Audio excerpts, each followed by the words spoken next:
CSK அணி இந்த வருட போட்டியில மோசமான தோல்விகளை பார்க்க 10 காரணங்கள் இருக்கு. முதலாவது அவங்க பேட்டிங் வரிசை தான். இந்த பேட்டிங் வரிசையில ருத்ராஜுக்கு கடும் நெருக்கடி ஏற்பட்டிருக்கு. ரெண்டாவது காரணம் ருத்ராஜோட காயம் தான். ருத்ராஜ் சிஎஸ்கே அணியில நம்பிக்கை நட்சத்திரமா விளங்கினாரு. ஆனா அவருக்கு காயம் ஏற்பட்டனால அவரால் விளையாட முடியல. மூன்றாவது காரணம் ரச்சின் ரவீந்திராவோட தடுமாற்றம். நான்காவது காரணம் நன்றா விளையாடக்கூடிய ராகுல் திரிபாதி மோசமான ஆட்டத்தை வெளிப்படுத்தினாரு. அஞ்சாவது காரணம் தீபக் தான். இவர் T20 அணியில நல்ல விளையாடுவாரு அப்படின்னு சொல்லி எதிர்பார்க்கப்பட்டுச்சு. ஆனா அந்த எதிர்பார்ப்பை தீபக் சுக்குநூறா மாத்திட்டாரு. ஆறாவது காரணம் அஸ்வினோட பந்து வீச்சு. அவரோட ஓவர்கள்ல அதிக ரன்களை விட்டு கொடுத்துட்டாரு.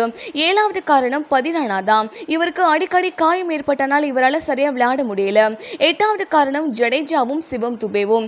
இவங்க பெரிய தாக்கத்தை ஏற்படுத்தல.